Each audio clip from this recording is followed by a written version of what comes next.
Hello दोस्तों, मैं धीरज Kumar Gupta open study में आपका स्वागत करता हूँ। आज मेरा यह हिस्ट्री का पार्ट 2 है, जो कि बंगाल के गवर्नर जनरल के बारे में है।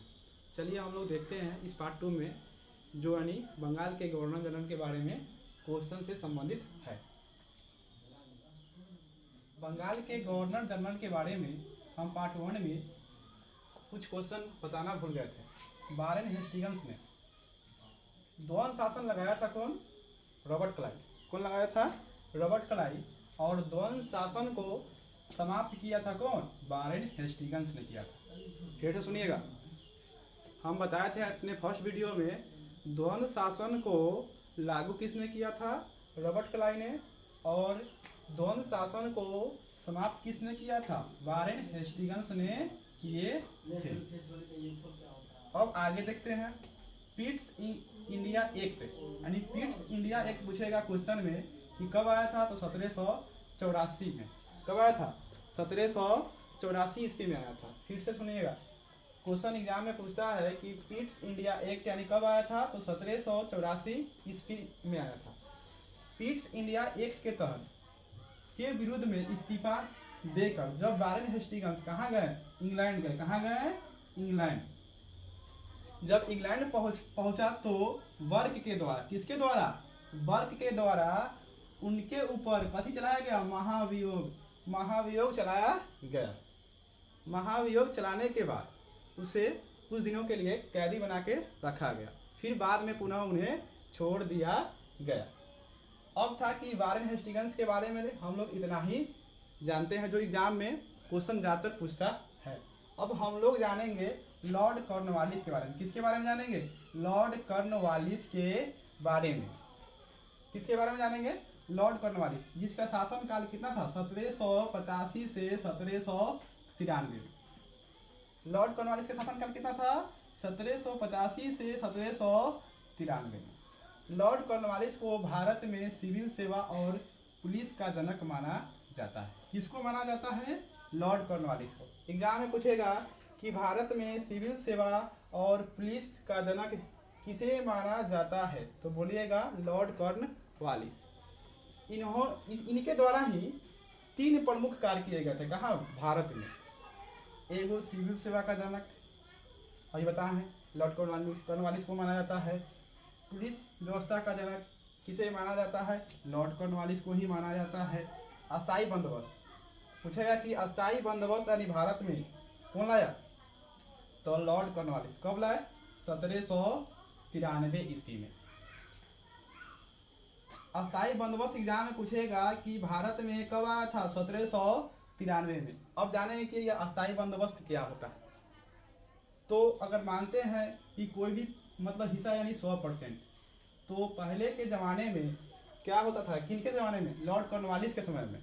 अगर 100% में 90% भाग कंपनी को, किसको? कंपनी को देना पड़ता था 90% भाग, और 10% भाग जो जमींदार के हाथों में देना पड़ता था। इसे ही अस्थायी बंदोबस्त यानी कहा जाता था। इस योजना को कौन बनाया था? सर जॉन शोर ने। कौन बनाया था? सर जॉन शोर ने बनाया था। फिर से एग्जाम में पूछेगा कि अस्थायी बंदोबस्त योजना को किसने बनाया? सर जॉन शोर ने बनाया था। अब यहाँ देखते हैं, 1793 ईस्वी में कॉर्नवालिस कोर्ट की स्थापना हुई। किसने किया? लॉर्ड कॉर्नवालिस ने ही किया था। कब किया था पूछेगा एग्जाम में कि कॉर्नवालिस कोर्ट की स्थापना कब हुआ था? तो 1793 में। चाहे इस प्रकार से भी क्वेश्चन पूछ सकता है कि कॉर्नवालिस कोर्ट कब आया था? तो 1793 में। अब आगे देखते हैं फौजदारी व्यवस्था। फौजदारी व्यवस्था सेना में सूबेदार, जमदार, अमीन या डिप्टी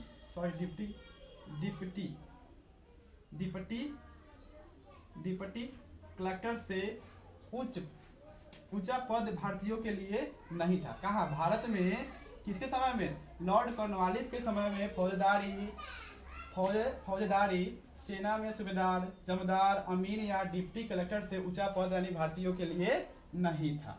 अब हम लोग जानेंगे कि लॉर्ड कॉर्नवालिस ने अपने शासनकाल में ही, कौन? लॉर्ड कॉर्नवालिस ने ही अपने शासनकाल में ही टीपू सुल्तान के साथ श्रीरंगपट्टनम की संधि किए थे। किसके साथ? यानी टीपू सुल्तान के साथ। किसके साथ? यानी टीपू सुल्तान के साथ श्रीरंगपट्टनम की संधि किए थे। चलिए हम लोग देखते हैं बंगाल के गवर्नर जनरल में सर जॉन सॉर के बारे में, जिनका शासनकाल था 1793 से 1798 तक। सर जॉन सॉर के शासनकाल में ही खरदा का युद्ध हुआ था। फिर से सुनिएगा, पूछेगा कि खरदा का युद्ध यानी कब हुआ था, सॉरी यानी किसके शासनकाल में हुआ था? तो सर जॉन सॉर के शासनकाल में हुआ था। किनके बीच में हुआ था? मराठों और निजाम के बीच में। किनके बीच में हुआ था? मराठों और निजाम के बीच में।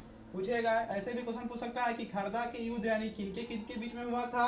तो मराठों और निजाम के बीच में हुआ था। बस सर जॉन सॉर के बारे में इतना ही क्वेश्चन यानी एग्जाम में पूछता है। अब उसके बाद में लॉर्ड ब्लेजली आए। कौन आए? लॉर्ड ब्लेजली, जिनका शासनकाल यानी 1798 से 1805। लॉर्ड ब्लेजली का शासनकाल कितना? 1798 ईस्वी से 1805 ईस्वी तक था। लॉर्ड ब्लेजली मतलब यानी इसे बंगाल के शेर के नाम से जाना जाता था। पूछेगा कि बंगाल के शेर के नाम से किसको जाना जाता है? तो लॉर्ड ब्लेजली को। किसको? लॉर्ड ब्लेजली। लॉर्ड ब्लेजली के शासनकाल में ही कुछ प्रमुख घटनाएं हुई थी, जिसमें एक हुआ था सहायक संधि। अब सहायक संधि होता क्या है, इसके बारे में हम लोग जानते हैं। तो सहायक संधि होता है, इसने भारत में फ्रांसीसियों के भय को समाप्त करने हेतु सहायक संधि प्रणाली शुरू की थी। किसने? लॉर्ड ब्लेजली ने। पूछेगा एग्जाम में कि सहायक संधि किसने शुरुआत की थी? तो लॉर्ड ब्लेजली। कौन? लॉर्ड ब्लेजली। सहायक संधि का मतलब होता है कि फ्रांसीसियों के डर को यानी समाप्त करना, सॉरी यानी भय को समाप्त करने के लिए हुआ था। सहायक संधि स्वीकार करने वाला सबसे पहला शासक कौन था? तो हैदराबाद का शासक। कौन था? हैदराबाद। पूछेगा कि सहायक संधि को स्वीकार करने वाला सबसे पहला शासक कौन था? तो हैदराबाद के शासक था, जिन्होंने सहायक संधि स्वीकार किया था। उसके बाद में बसीन की संधि। बसीन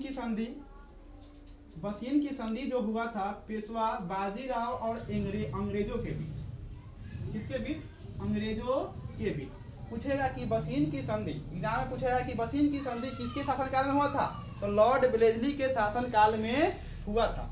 तो किनके बीच में हुआ था? तो पेशवा बाजीराव और अंग्रेजों के बीच में। अब देखते हैं चौथा आंग्ल मैसूर युद्ध। पूछेगा कि चौथा आंग्ल मैसूर युद्ध यानी 1799 ईस्वी में हुआ था। कब हुआ था? 1799 ईस्वी में हुआ था। और इन्हीं 1799 ईस्वी में ही टीपू सुल्तान को मारा गया था। पूछेगा कि टीपू सुल्तान यानी किस आंग्ल युद्ध में मारा गया था, सॉरी किस आंग्ल मैसूर युद्ध में मारा गया था? तो चौथा आंग्ल मैसूर युद्ध में मारा गया था। अब यहाँ देखते हैं लॉर्ड ब्लेजली ने प्रेस पर प्रतिबंध लगाया। पूछेगा कि प्रेस पर प्रतिबंध कौन लगाया? तो लॉर्ड ब्लेजली ने लगाया। ये बहुत ही वीवीआई क्वेश्चन है। पूछेगा कि प्रेस पर प्रतिबंध किसने लगाया था? तो लॉर्ड ब्लेजली ने लगाया था। अब यानी इसके बाद में लॉर्ड ब्लेजली के बाद बस इनका इतना ही क्वेश्चन यानी एग्जाम में हम लोगों को देखने को मिलता है। अब इसके बाद में हम लोग देखते हैं लॉर्ड कॉर्नवालिस फिर बने। कब बने? 1805 ईस्वी में। लेकिन किसी कारण बस उत्तर प्रदेश के गाजीपुर में इनका मृत्यु हो गया था। किनका? लॉर्ड कॉर्नवालिस का। चलिए आज के लिए बस इतना ही, फिर मिलेंगे कल नेक्स्ट वीडियो में। आई होप मेरा वीडियो अगर आप लोगों को पसंद आता है तो कृपया करके लाइक, शेयर और सब्सक्राइब करना ना भूलें। जय हिंद, जय भारत।